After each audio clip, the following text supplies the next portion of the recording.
live stream. Yes, today is the day, and we think we have set everything up correctly. Please let us know if there's an issue, and we are going to get started very shortly. No, Kyla is in the house. We're gonna wait. Our other yes. star. Oh, our other star. I just need to approve her into this. Waiting for all that fun tech stuff. Okay, yeah, we've got more people joining. Okay, there's Kyla. Okay. Going live with Kyla Dowling. We are. It's connecting. There she is. Hello. Hi there. Hey, how are you? Good, how are you? We're good. We're very happy to be here and to still perform in some way despite all the craziness that's happening right now. Same here. I'm so happy we could do this, especially because Hamilton was unfortunately canceled. No, it's so sad that it's canceled. And, obviously we all understand, we wouldn't want people to be collecting and getting sick, but it's just sad not being able to perform. And, especially when we all like theater and enjoy it. And there's so many people who look forward to watching Hamilton every year.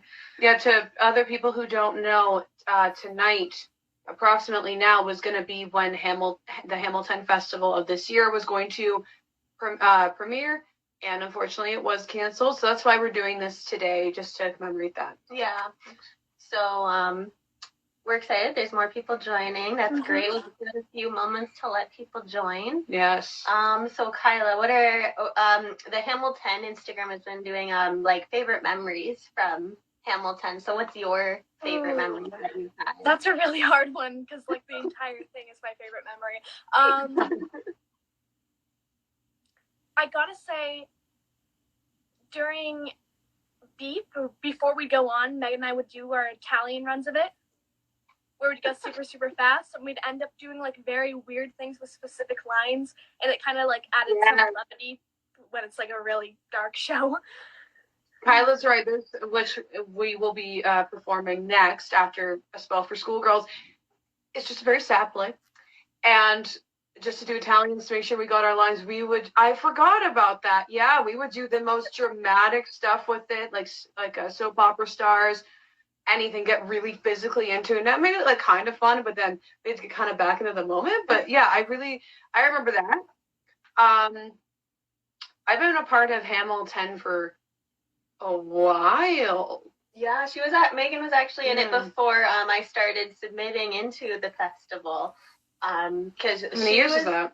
I don't know, because she was in it 4 years. 1 year, and it was believed to be the last year of Hamilton because the next year I was planning on submitting something, and they canceled it. They just didn't run the festival, and I was really disappointed. But it happens, and yeah, 4 years. So that I've been a part of it with different people, more predominantly with Sarah and with Kyla over here. Probably, yeah, the Beep one's a good one, but probably one of my favorites is in A Spell for Schoolgirls when a certain prop might have been broken on stage. I knew you were going to say that. I knew you were going to say that. Yeah, so I broke a candle on our opening night of A Spell for Schoolgirls. I was supposed to just set it down, and I slammed it down from adrenaline. We kind of heard a little crack. This is like a fake candle that has ceramic on it, so you just heard a crack, and I'm like but to be fair to Kyla, it wasn't 100% her fault. I think it's hilarious, but it was mostly my fault because during rehearsals that I tried to put it away, so to speak. I'm trying not to give anything away. I tried to put it away, and I threw it. Yeah, she threw a ceramic candle in a very hard grounded area. Yeah. And it started breaking then. So yeah, 100%. It's not her fault. It just kind of broke more when Kyla did it, so it's not her fault, but I still kind of like putting the blame on you because it is that's fair. Kind of funny, right? It is kind of funny. No, I don't have a candle. Or wait, it's up to you. Nah, we don't have a candle. Oh well. And Sarah, your favorite Hamilton memory? Yeah, so I have prepared my own candle. Oh, you got prepared. Thank you. I have a couple of props here, but not everything, so thank you. Now we're actually lit. Oh, boy. So yeah, I have a lot of good Hamilton memories. I've done 2 shows. This would have been my 3rd this year. I think like I'll always remember though A Spell for Schoolgirls. I was so nervous when it went on because it was the first time my work was going to be on stage, and I had directed it, so I was very nervous about how well it was going to go. Yep. And I was breathing really shallowly the whole time. So everyone, like my friends I was sitting with, as soon as like Kyla and Meaghan performed and it ended, I just let out this huge breath, and they were like, "I don't think you breathed the whole like first 2 shows." And then for Beep, just getting to put on a more vulnerable and open show and learning to like experiment in my writing that way, which is always really scared to be open, but it's definitely like necessary and cathartic. That's true. So, Sarah, do you want to talk a little bit about what, without giving anything away, what we were planning on doing and what we can expect the next Hamilton Festival or the next time we can perform? Yeah, so the first show we're going to perform tonight is A Spell for Schoolgirls, which is the first play that I've had performed and live at Hamilton and in any theater festival, but it isn't the first play I've ever written. The End of July is actually the first play that I finished. It was originally written in 2016 in 24 hours for a competition where it won first place. It's originally about a 40-minute play. I worked on it, like fine-tuned it with the Feminista playwriting unit that I'm a part of. And Kyla and Meaghan did some read-throughs for that as well. So they're very familiar with the play. And then Meaghan, as well as Erica Reeser, who's the head of the playwriting unit, she was they both told me they could see The End of July as a 10-minute play for Hamilton. So we shortened it. She helped me, and we shortened it into a 10-minute play. And so I'm excited for one day it being shown. It's not going to be today. To give a brief synopsis, it's about a young girl named July Jenkins who goes missing, and everyone is very interested in the case, as often happens with missing children cases.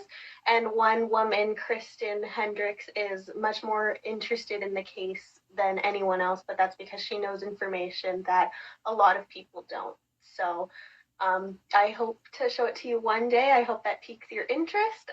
But until then, we're going to do A Spell for Schoolgirls, which is another play that I have very close to my heart because it was the first play of mine accepted into a festival.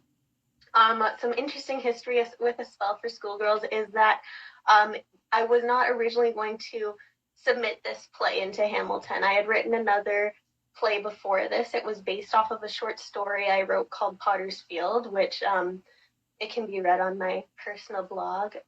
What's your personal blog? NotSarahConnorWrites.com. So you can read the story there, but I wrote it, and there was something about it, like I could use it someday, but I just didn't feel like it was good for Hamilton. So I ended up the night before, I kept thinking of witches. I had this idea. I really wanted to do something with witches, and I wanted something funny, and the other play I'd written was not funny. And so I got this idea about these 2 roommates, and I just started writing really quickly, and this play was written in less than a day. So I'll read the synopsis, and then we can begin.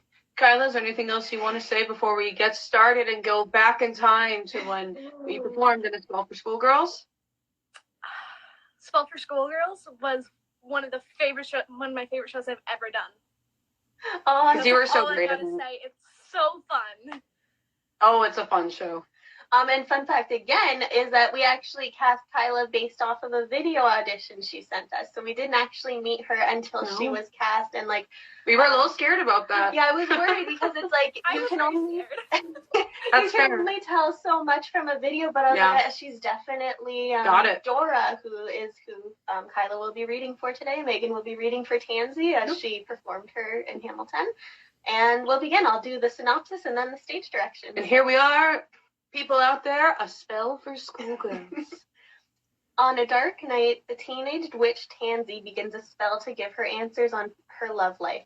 Her roommate Dora sneaks in during the spell and panics at what Tansy's doing. The two of them start talking about Tansy's witchcraft and where Dora was sneaking off to.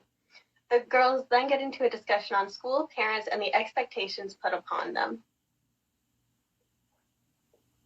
The stage is dark except for a circle of 5 candles in the center of the stage. Tansy sits on a folded blanket in the middle of the circle of candles, shuffling a tarot deck. Different items sit next to each candle. At one candle is a water bottle, another has a cigarette, an air freshener sits by the third, rock candy at the fourth, and a folded up men's sweater sits at the last one. Tansy sits with closed eyes, mumbling to herself and separating the tarot deck. She places 3 cards in front. O Hecate, goddess of witches, I call upon thee on this night to guide my spell and my fortune. Dear Aphrodite, goddess of love, I call upon Tansy, thee what are you now. doing? She starts blowing out the candles around Tansy. Stop it, Dora, you're ruining everything. You're going to burn the whole school down.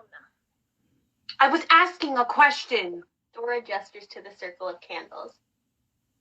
And doing a spell.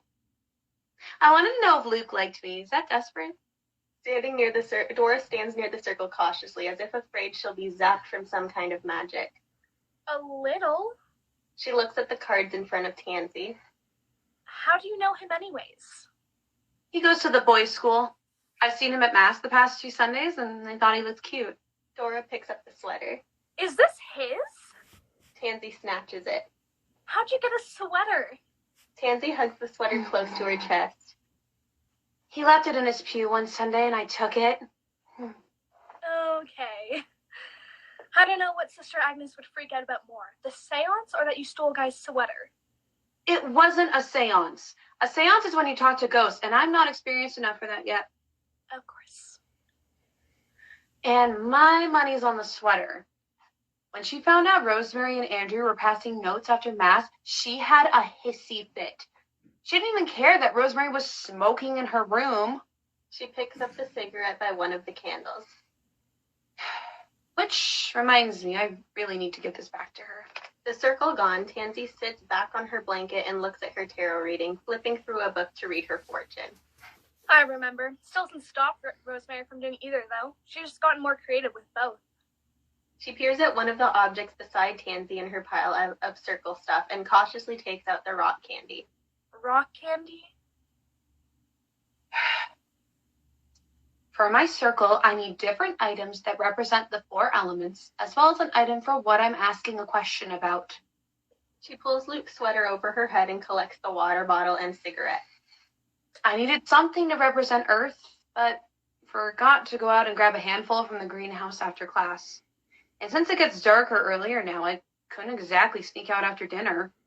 She opens her book again, looking for the right pages.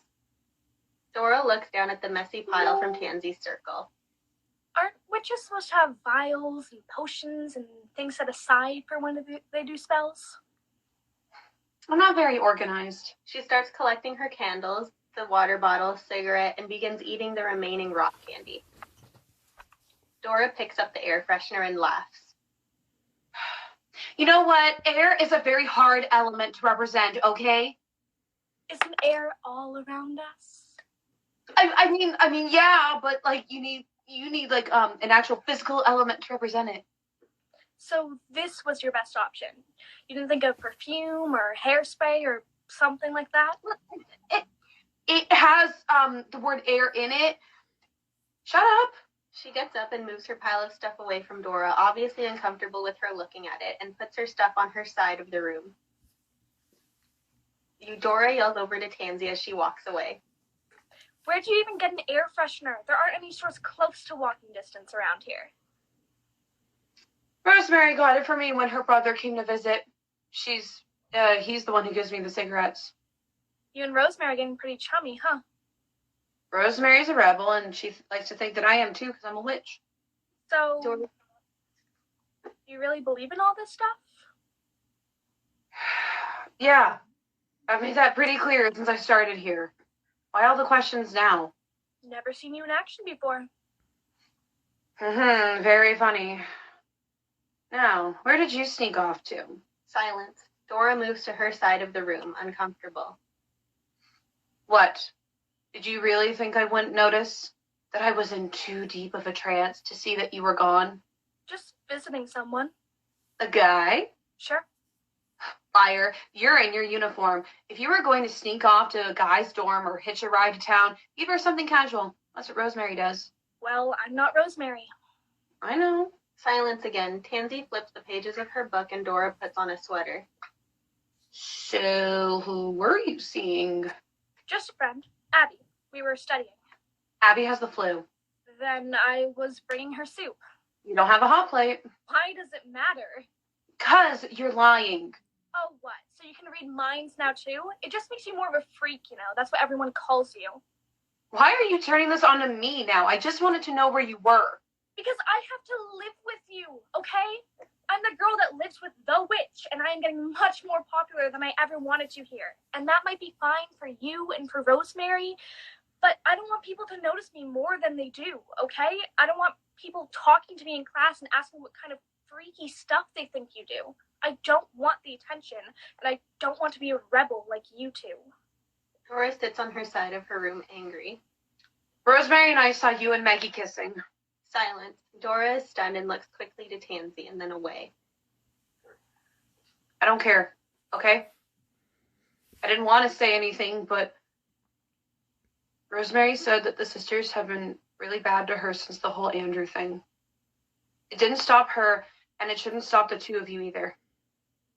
I just don't know how they would react to it. I just don't think it'd be good. Thanks. Dora, distracted, busies herself with a book she picked up beside her bed. Tansy tries to go back to her reading, but sees Dora is obviously upset and moves up from her blanket to her. Are you okay? That's a dumb question. You're probably pissed off at me. No, I'm fine. Just studying for that upcoming math test. That's not for 2 weeks. You can never be too prepared. Look, we don't have to talk about anything. Or we can talk about things. Let's not. Okay. Tansy stands awkwardly beside Dora while Dora ignores her with her textbook. I just don't want you to think that I'm not okay with this because I am. Okay. I just know this is like super Jesus lover central or whatever, and I don't want you to think I'm a bigot or anything. Got it. Because I am an ally 100%. That's great. I love Ellen DeGeneres. You're trying too hard. Sorry. Let's just pretend that you and Rosemary didn't see anything, and you're just some weird girl who thinks she's a witch, and we go from there. That doesn't seem healthy. Well, it's what I want, so... Silence. Dora reads her textbook and Tansy fumbles around awkwardly. Rosemary isn't going to tell anyone. I'm not either. Can you just drop it? God, I hate this school. Yeah. It's pretty crappy. Dora rolls her eyes because, wow, Tansy is still talking? I'm just here because my mom and I moved. She starts to ramble awkwardly at first. She doesn't really want to share this, but she did just out Dora, so I guess she kind of has to spill her own secrets now, to be fair. My parents are getting divorced, and my uncle doesn't live too far away. My mom wanted to be closer to her family. It was actually both my parents who decided on this school for me. One thing they've agreed on so far. It's private and it's Catholic, and that makes it the best school ever, which means I'm going to turn out all right despite the divorce. Did you tell them you didn't like it? Yeah, but they're dealing with their own stuff right now. They don't even mind that I'm a witch. They just think it's a thing they like right now. But you're serious about it. Well, yeah. My friends and I were hanging out before I started here, and we found this witch festival, and I just became obsessed with it. I bought all these books and talked to so many coven leaders, and they were all really nice about answering all my questions. I brought some books here, but Sister Agnes took them away. It's just something that spoke to me, you know? Something that just feels right. I'm still figuring out what I'm doing, and I'm sure I'm doing a lot of these things completely wrong, but I'd like to get serious about this. Maybe after I graduate, I can find someone who will teach me. I think my parents would be happy if I was a witch, a Satanist, a drug addict, just as long as I had a boyfriend. Even if that doesn't make you happy? They don't care about my happiness. They care about theirs. Why do you think I'm here? My parents are very old school, and they think that by sending me here, I can go back on my path to Jesus and find a husband and have half a dozen children. Not that I completely understand how sending me to an old girls' school will help, but they don't talk to me a lot. I mean, they send birthday and Christmas cards, but that's just for appearances. I went home last summer, but even then I didn't really talk to them. We'll see what happens when I'm graduated and cured. But you're not actually going to be cured. No, I just need to find some gay guy I can pretend with for a bit until I get enough money to do my own thing. You have it all planned out. Dora laughs. She looks to Tansy's cards in the middle of the room and walks over and kneels down by them. So, what's your fortune look like? Tansy sits back down on her blanket and looks sadly at the last card. Not good. My future card is the Lovers, which could have been good, but it's reversed. Which means? Imbalance, disharmony. It wouldn't work out. You believe the cards are right? I ask the cards a question, then I have to feel it out for myself. I mean, things are constant and always changing, and sometimes the cards can represent different people in my life, but I'm not getting anything romantic. I mean, I like him a lot. I don't really know anything about him. And I stole his sweater, so that's probably not a good way to start a relationship. Guess this means I have to give this back to Luke. Just shove it in the lost and found box at lunch when all the sisters are eating. They'll never know. How will Luke get his sweater back when it's in the girls' lost and found? I don't know. You could always sneak over to the boys' school with Rosemary and leave it somewhere, or just let Rosemary do it. I think she's getting tired of doing me favors. Dora and Tansy settle into the opposite sides of their room, Dora reading her textbook again and Tansy putting away her tarot deck. Thanks for not being weird. Well, I mean, you are weird, but not being any weirder than you had to. It's nice. That's me. Weird, but not too weird. Little Miss not as weird as she could be. That's what they call me. Don't make me regret what I said. Got it. Silence. The lights begin to dim. Before completely going dark, Dora speaks. Also, Luke's gay. What? Fade to black. And that is the spell for Schoolgirls. It's been a long time since we performed that, so it's nice to go back and enjoy that. that just brought back so much nostalgia. Oh, yeah. Because that was line? I know. My favorite. The last line is one of the best parts about this. Oh, because think about it, it makes sense because maybe Tansy's really a witch because Tansy does read, oh, it's not going to work out. Okay, well, that could happen. And then Dora over here has got all the tea on that. Ever since I first read the script, I've always wanted to know what happens with the characters after this. I know there was a time I used to think of a little web series with the characters, all of them that are even mentioned in passing. Oh and we've done web series in the past, but the biggest thing is that you get older and then you're working and there's no time to film web series.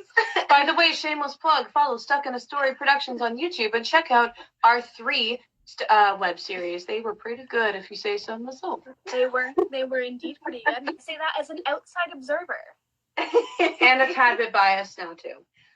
But yeah, A Spell for Schoolgirls partly also became an idea from a religion class I was in. I remember it was a Women in the Bible class, And I went into the tutorial room, and on the board, like from a previous class, was written, I can't remember the question in general, but it was like, which identity is more accepted, homosexuality or witchcraft? What? And like, what is the one that we accept in society? And for the most part, people are more willing to accept, like, if someone believes different spirituality versus their sexual identity. And that was something I wanted to talk about kind of more subtly in this play, about how these two characters have such differing identities, but Dora has to remain private for fear of expulsion, versus Tansy, who can just proudly be a witch. And there's, people don't agree with it, but they don't stop her